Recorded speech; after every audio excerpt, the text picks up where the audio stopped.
Daniel, I wanted to chat about broadcast rights. They're the one thing that drives the football economy, right? It's the people watching the game and people paying the subscriptions and the broadcast companies putting out the adverts that people want to see. And obviously, with it being such a key, important part of the game, I know that you provide a lot of advice to owners and to businesses around where that's going. Give me a bit of a perspective on broadcast rights at the moment. Obviously, the big headlines from the most recent Premier League cycle is that it's plateaued, the domestic rights have plateaued. Where do you see it going over the next 5-10 years?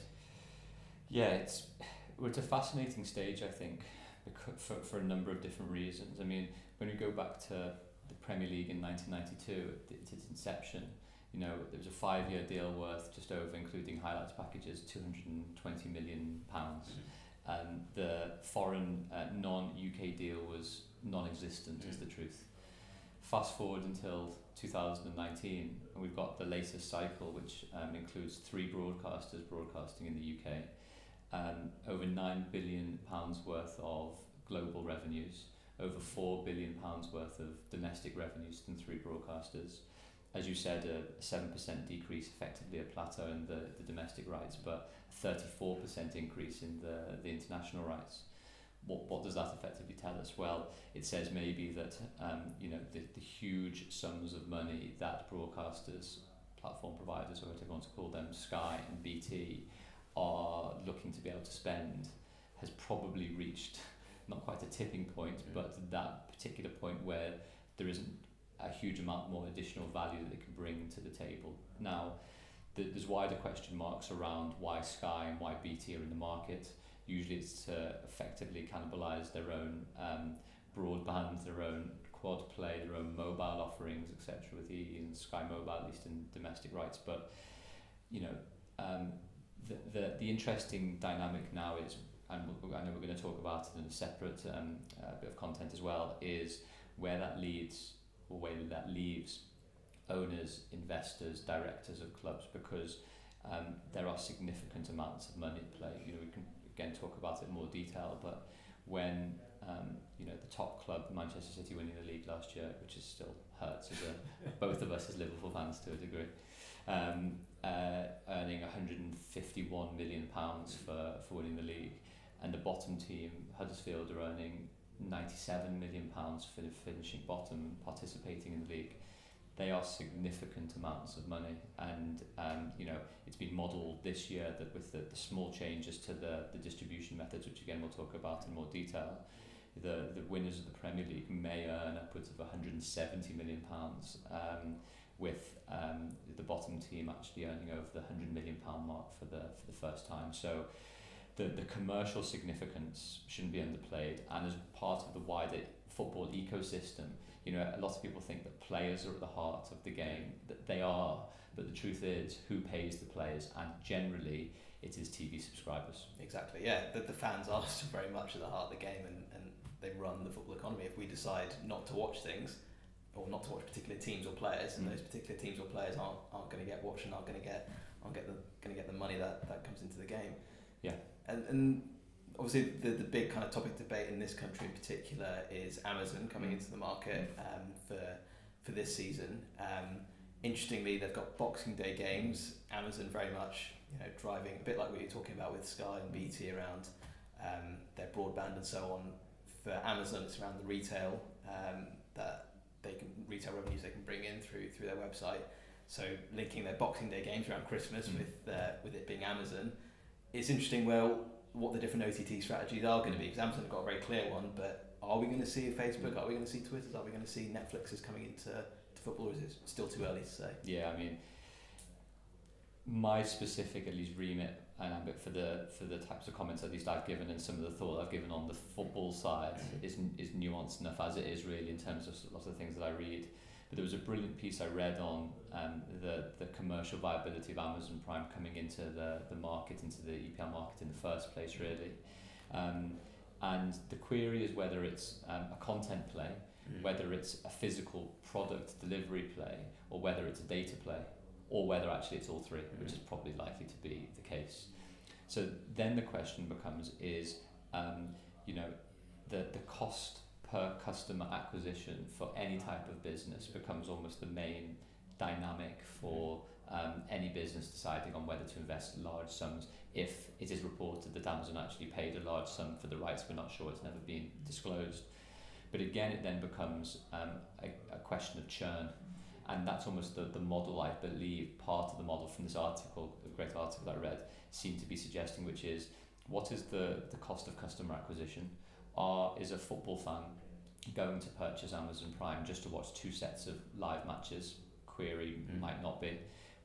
Is a football fan who is already on Amazon Prime because they are recipients of physical deliveries to come quicker and free of charge, then going to stay on the platform because maybe they can have access to Premier League football, a highlight show, maybe ATP tennis as well, etc., and other types of premium shows. All of it is effectively, in my mind, to drive a stickiness, i.e. the ease of remaining on a particular platform rather than it just being an EPL play for EPL fans, etc. And then there's a much wider play as to data, and if Amazon are able to collect huge swathes of data on purchasing, retail, consumer viewing habits on a complete range of topics, that to me is almost a no-brainer for paying a certain amount of money just for access to data collection, is the truth. So however you see Amazon generally, I think that for me the fascinating aspect is the evolution of the broadcasting market, which originally is satellite, moves to OTT over the top, and now to Amazon, which is exclusive OTT. Never before we've seen a live Premier League match exclusively only showing on the internet. So and then the evolution over the next period of time, that trajectory probably leads us, I would have thought, away from the traditional broadcasters and towards the Premier League almost taking back control, it's a terrible phrase to use, sorry, of its product, and going direct to consumer. And maybe that is the new evolving model, not in the next 2 years, maybe not next in the 5 years, but at some point I'm sure that dynamic becomes an interesting element. Yeah, it's fascinating. I know a lot of football fans might almost find it a bit chilling that it's part of this big, much bigger, wider discussion that isn't just about football. Do you think broadcasters are going to get interested in buying the rights to individual teams rather than the league rights? Because obviously Spain, for example, Real Madrid, Barcelona used to sell their rights individually, and Spain changed that in order to create a more equitable distribution. Before we get onto the distribution bit, do you think we might potentially head back to that? Because these brands, particularly at the top of the Premier League, are so big, they're probably thinking, well, if I'm Man United, I could just sell my rights to Twitter. Yeah, I mean, it's funny because things change and things don't change at all in our world in a way. And I remember back when I was doing my master's dissertation back in 2002, the main element of discussion then on broadcasting rights was the same as it is now, effectively, which is collective selling versus individual selling. And things have evolved, exactly as you said, from Spain and Serie A as well, into a collective selling approach, which supposedly aids competitive balance and everything else that we'll talk about. And at the moment, at least, for a club to decide it wants to sell its individual rights, the whole Premier League would have to allow that individual club to be able to do that. So at the moment, it doesn't look like that possibility is eminently likely, because of probably the next thing we're going to talk about, which is the way that at least the Premier League has tweaked its distributions. So again, I mean, it'd be interesting maybe if you're able to talk about that in a little bit of detail as much as you want, and we can add in as well, because a bit of a change happened at the end of last season, which then is implemented into this season, which has a little bit of has significant consequences for the top of the league and the bottom of the league to a degree. So you said that when the Premier League was first formed in '92, overseas rights were non-existent. I think the clubs at the time agreed, we'll just split it evenly, which seemed like a sensible idea, because why do I try and pay a fraction of money across a fraction of teams across the league? But obviously overseas rights growth, particularly in the last 2 cycles, has been the main reason for revenue growth in the league, and that has meant that when the Premier League first started, I think the ratio between the top and bottom team in terms of TV money distribution was something like 2.3 to 1. So the top earner earned slightly more than twice the bottom earner. That's slowly come down because of the growth of the overseas money. That's slowly come down to 1.6 to 1, and a consequence of that is that the Premier League has become one of the most popular, if not the most popular league in the world, because on any given day a Norwich can beat a Man City, right? And that doesn't, or certainly if you go back 10 years, certainly hasn't seemed to have happened as much in Spain, in Italy, in Germany as well with Bayern Munich. So the Premier League has obviously been an incredibly competitive league, but the overseas rights have grown. I think the clubs at the top of the league in particular have looked at that and gone, well, we've been a big part in that value growth. Man United winning all those titles are saying that, you know, one of the reasons the Premier League is so successful is because we've had a great team that people have wanted to watch in Hong Kong, in China, in South Africa, in Brazil. So shouldn't there be some merit payment based on that money? And so, as you said, a couple of years ago, the clubs voted, some reluctantly, some less reluctantly, to have or distribute the overseas money slightly on merit, basically, where you finished in the league, and a large chunk of it still remaining on equal pay as before. And so what it means is that the ratio between the top and the bottom team can now go from 1.6 to 1.6 to 1 to 1.8 to 1. Yeah. So it's a slight increase, and we actually did a piece of analysis on this, looking at what's the impact of that on the league. So it's difficult to gauge what 1.6 to 1.8 is. We estimate that the gap between the top and bottom team in the league would probably grow by about 2 to 4 points. So not major, and you probably only see a couple of more thrashings, if you like. That's like a bad thing to happen to the league a season. So it's not really perceptible to a fan. But I guess the bigger question is the precedent that it sets, right? So while all other leagues, Spain in particular, try to go towards more equal distribution because they've looked at the Premier League and gone, look, that league's so competitive, that's the reason people want to watch it, maybe we should try that, to the Premier League actually going the other direction. Now the Premier League is still far and away, out of the major leagues certainly, and even actually globally, one of the most, if not the most equally distributed TV money leagues in the world. But it is an interesting dynamic, and there is a fair question to be asked. You know, the overseas money that has been grown, the Man Uniteds, the Liverpools, the Chelseas and so on are in part responsible for that. So you can understand their argument, but you can also understand the argument for balance. And I think that's the other interesting thing we were talking about in preparing for this broadcasting section was a piece that Swiss Ramble recently, a thread that he really perceptively wrote on the distinctions between particular leagues in terms of equitable distributions, but also in just terms of raw numbers. So, you know, some of the great stats he had was that, for example, in pure domestic rights numbers, Wolves and Everton earned more money last year than Real Madrid in terms of broadcasting monies, and Huddersfield earned more money than Borussia Dortmund, or I think it was Juventus potentially as well, which was, you know, crazy in terms of statistics go. But in terms of that, top to bottom ratio, obviously the Premier League still being there. In terms of, for example, competitive balance, I know this sort of topic is brought up quite regularly.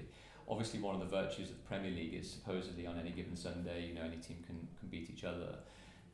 Based on some of your experiences in terms of competitive balance, you know, you do your rankings, for example, across leagues and across the world. What type of things do you see in terms of strength of league, in terms of strength of particular teams within the league, and how do you work out those type of numbers generally? Yeah, it's interesting. So we've got our World Super League, which essentially ranks teams all over the world, about 4,000 teams in one big league table.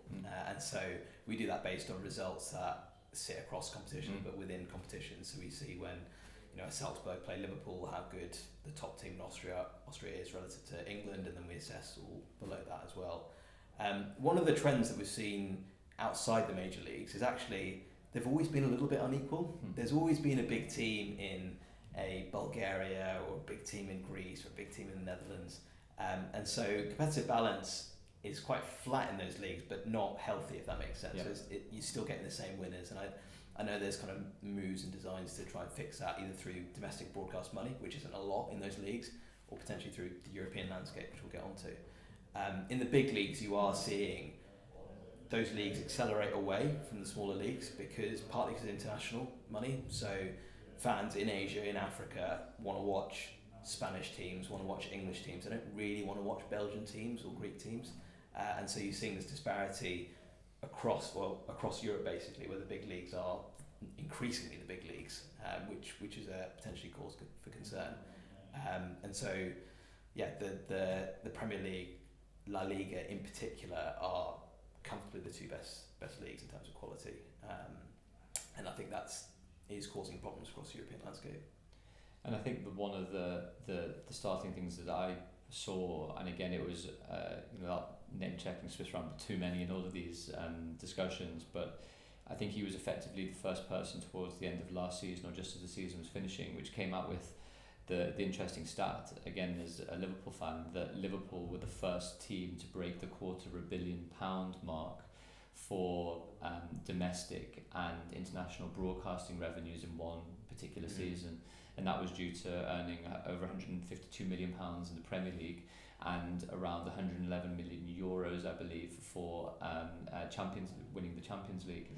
And I think what I found interesting about that was that is just one particular silo of a club's wider commercial revenue base, if that's the right way of saying it. And on one hand you have broadcasting rights, but we're seeing now commercial revenues, front of shirt, corporate, other types of match day revenues, etc., growing.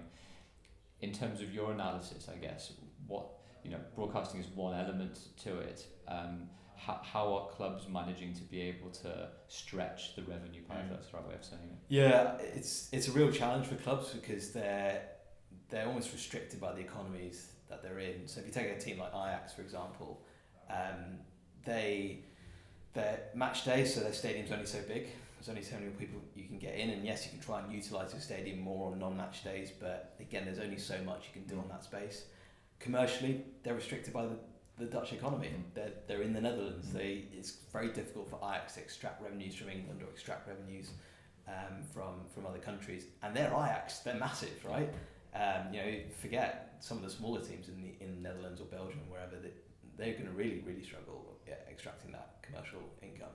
And so all these teams have to see it in the prism of broadcast money. And that's why Liverpool doing well in the Champions League, doing well in the Premier League is going to mean more than getting even a good kit deal. Okay, at the margins it might help with against a Chelsea or against the Spurs, but really it comes down to sporting performance, which in a way is kind of how you want it to be, right? You want teams to do well in a sporting sense, earn the revenue that comes with that, and then potentially reinvest that in the team. But Ajax, a great case study, their revenues were doubled in 2018-19 compared to 2017-18.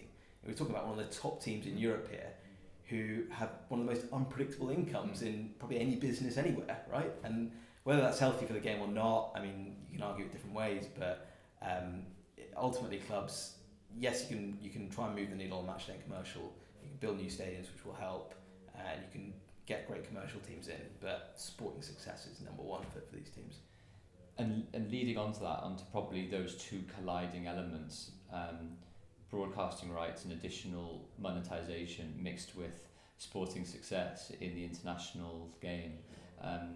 Probably the one colliding element is the reports of a Super League, or whatever you class a Super League to actually be, and the Juventus owners talking about the possibility of a semi-closed league and qualification being limited to a degree. Obviously at a very high level, there are a number of continental clubs that see this as the extra revenue generator outside of their domestic rights to be able to make that jump into maybe what some would see as the big money that the Premier League clubs are able to receive because of their domestic deal. What type of insights do you have on the Super League generally? The figures you gave earlier on, Wolves and Everton earning more than some of the biggest teams in the world, or the biggest teams in the world, basically, I think points to the reasons behind their frustration around their own domestic revenue, and so they're looking at, again, if you're a Serie A club, yes, there's some international revenue you can tap into, but ultimately you're constrained by the Italian economy and how well the Italian economy is doing and how many people in Italy want to watch you. The one way you can expand that is to take a European perspective, which in turn brings in a global perspective. So if you're playing European football, you're suddenly capturing all the eyeballs that exist around Europe, and then potentially the world on top of that. So the rationale for those teams is clear, but from a sporting point of view, personally, it makes kind of, it's not very compelling, right? To have a closed shop Champions League, to have teams that are kind of not performing very well but remaining within the elite of the game, and then at the same time undermining domestic leagues that have so much history and so much kind of value in them, doesn't really make any sense. So from the top team point of view, I think the likes of Juventus and Barcelona and Bayern Munich and so on will have to keep trying to earn in the sporting gains that exist within the European economy. I think the real challenges exist for teams outside the top leagues. I mentioned Ajax, but if you take a team like Celtic, for example, Celtic, if you go back 15, 20 years, were more than capable of playing in the Premier League. But the Premier League TV rights growth and the stagnation in Scotland means that Celtic probably, they might be bottom half Premier League at best, but they're kind of floating between the two now, certainly in terms of our quality ranking of teams. And so for them, they're kind of stuck in this space where they're just stuck in Scotland and they can't quite access the European revenues. So for them, the ability to enter more European competitions, which is one of the reasons UEFA's introduced the Europa Conference League, is to allow teams like Celtic to get more predictable European income. So Celtic now would expect to be in Europe each year when this new competition comes in, which I think is great for them and great for a lot of teams that are struggling at that level. But the closed shop European Super League concept for me sits a little uneasily. And I just very briefly, I think one of the interesting elements about the Super League structuring is how that actually works in practice. I think I've tried to read the reports of how two leagues with possible relegation out of those leagues and qualification happening at particular times isn't a straightforward format to even explain to the wider public. And I think the one thing that, as both of us are football fans, that a lot of fans would have difficulty with, which I'm not convinced will necessarily happen, is the idea that suddenly the domestic league would be usurped. I think the bread and butter, as Bill Shankly said back in the day, was always the domestic league and then pitting yourself against the top teams across Europe and the world on a regular basis. And I think that diet is quite important. The query is where those lines become blurred. So do we, for example, have Champions League games apart from the final happening on weekends which would otherwise be reserved for domestic games? So that is effectively almost the slippery slope or the seeping effect into the domestic calendar and the domestic landscape, which I think is probably where the next iteration is headed. Whether it will go that full way, I think it remains to be seen. Yeah, we spoke about precedent earlier on changing the ratio in the Premier League. Again, it's a precedent thing, isn't it? We move the final to a Saturday, that makes changing semi-finals to a Saturday easier, quarter-finals to a Saturday easier. So that is definitely a challenge for